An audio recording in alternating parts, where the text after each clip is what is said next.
नमस्कार श्रोतेहो, आज नवरात्राची 5वी माळ।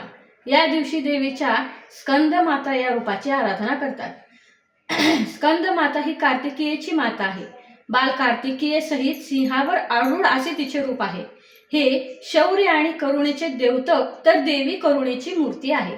स्कंद म्हणजे तज्ञ प्रवीण परंतु उद्धट असतात, पण येथे निरागसपणा वाढवणारा निष्णांतपणा आहे। या रूपाची आराधना केल्याने कौशल्यासहित निरागसपणा आणि शौर्यासहित करुणा हे गुण वाढीस लागतात। आज आपण अशाच एका शलाकेचे दुर्गेचे रूप पाहणार आहोत, ते आहे कान्होपात्रा। संत कान्होपात्रा ह्या वारकरी संप्रदायातील 15व्या शतकातील श्रेष्ठ विठ्ठल भक्त होत्या। संत कान्होपात्रा या एका गणिकेची मुलगी, ही लहानपणापासून भक्तिरसात लंगलेली मुलगी। कान्होपात्रा दिसायला अतिशय सुंदर होत्या। त्यांच्या सौंदर्याचं वर्णन करताना असा उल्लेख आहे की त्यांनी पान खाऊन त्याचा रस गिळला तर ते त्यांच्या गळ्यातून दिसत असे, एवढे सौंदर्य असणारी सौंदर्यवती ही कान्होपात्रा होती। पण चंद्रालाही डाग असतो, त्याप्रमाणे त्यांचे जन्मकुळ हे त्यांच्या सौंदर्यावरचा डाग होता असे म्हणावे लागेल। पंढरपूर जवळ असलेले मंगळवेढा या गावी गणिकेच्या पोटी त्यांचा जन्म झाला। त्यांच्या आईचे नाव श्यामा। श्यामा या नाचगाणं करणाऱ्या स्त्रियांमधील एक स्त्री, त्यामुळे त्यांच्याकडे अनेक प्रतिष्ठित लोकांचे येणे जाणे होते। अशा नर्तिकेच्या पोटी सुरेख रूपवती अशी कन्या जन्माला आली, जणू चिखलात कमळ उमललेले। तिचे नाव कान्होपात्रा असे ठेवले। चंद्राच्या कलेप्रमाणे कान्होपात्रा हळूहळू मोठी झाली। अप्रतिम लावण्य आणि गोड गळा यामुळे कान्होपात्राने आपल्याप्रमाणेच व्यवसाय करून श्रीमंत आणि धनवान मंडळींना खुश ठेवावे अशी तिच्या आईची मनोमन इच्छा होती, परंतु हे कान्होपात्रेला मान्य नव्हते। तिने आईचा व्यवसाय कधीही स्वीकारला नाही, कारण तिने विठ्ठल भक्ती मार्गाने आपले जीवन मंगलमय केलेले होते।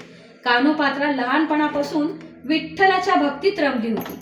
तिला विठ्ठल भक्तीची ओढ लागली होती। पूर्व पुण्याईने तिला हे विठ्ठल भक्तीचे वैभव प्राप्त झाले असावे हेच नक्की।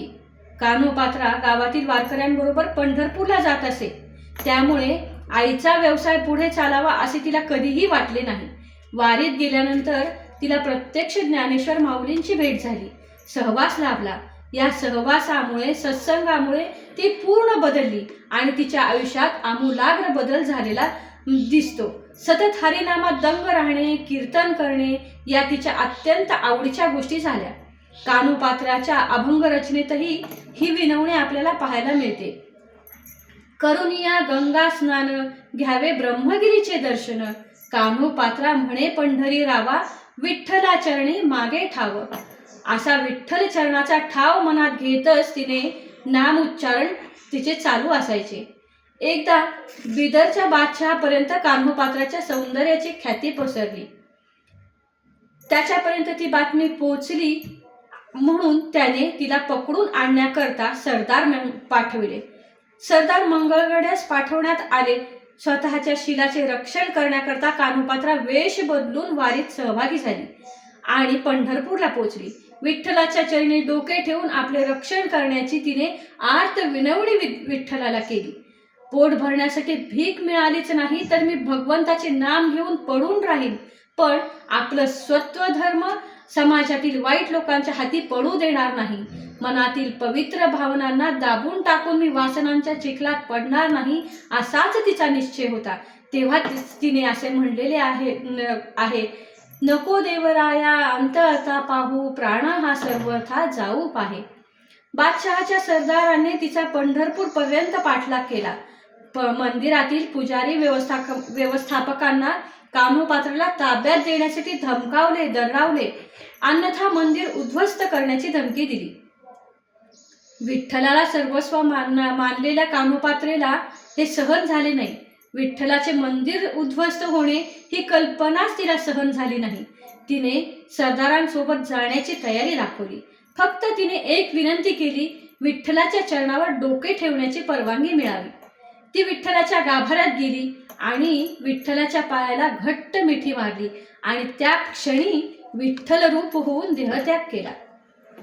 विठ्ठल भक्तीत आडसर ठरू पाहणाऱ्या कोणासोबतही ती कधी गेली नाही। मंदिर व्यवस्थापकांनी मंदिराच्या दक्षिण दरवाजाजवळ तिला पुरले. त्याच ठिकाणी एक अद्भुत वृक्ष उगवला. तो वृक्ष आजही अक्षय हिरवा असून संत कान्होपात्राच्या भक्तीची साक्ष देत तिथे उभा आहे. भगवंत भक्ताच्या हाकेला धावून येतात. भगवंत केवळ खऱ्या भक्तीचाच फक्त भुकेला आहे. त्याच्याकडे जात पात धर्म गरीब श्रीमंत असा भेदभाव नसतो. हेच आपल्याला कान्होपात्रेच्या चरित्रातून पाहायला मिळते. कान्होपात्रेकडून निस्सीम भक्ती शिकायला मिळते. कान्होपात्रेने पुढील अभंगात असा दास्यभाव प्रगट केलेला आहे. तोच दास्यभाव आम्ही आमच्या मनात रुजवणे हेच जीवन कृतार्थतेचे किंवा मंगलतेचा मार्ग आपला ठरू शकेल. दीनपतित अन्यायी शरण आले विठाबाई. दीनपतित अन्यायी शरण आले विठाबाई. मी तो आहे यतिहीन नकळे काही आचरण. मी तो आहे यतिहीन नकळे काही आचरण. मज अधिकार नाही शरण आले विठाबाई. मज अधिकार नाही शरण आले विठाबाई. ठाव देवी चरणापाशी तुझी कान्होपात्रा दासी. ठाव देवी चरणापाशी तुझी कान्होपात्रा दासी. असं दासभाव मनात ठेवून विठ्ठल भक्तीत रममाण झालेली कान्होपात्रा आपल्याला खूप काही आयुष्याच्या मार्गावर शिकवून जाते. कोणत्या आईवडिलांच्या पोटी कुठल्या कुळात कुठल्या स्थानी जन्माला आलो हे महत्त्वाचे नाही, तर मिळालेला जन्म सार्थकी लावून कर्तृत्वाने उजळून कृतार्थ करणे हेच जीवनाचे मर्म आहे. हेच या कान्होपात्रेच्या चरित्रातून आपल्याला शिकायला मिळते. अशा या शलाकेला, या दुर्गेला माझे कोटी कोटी प्रणाम. धन्यवाद.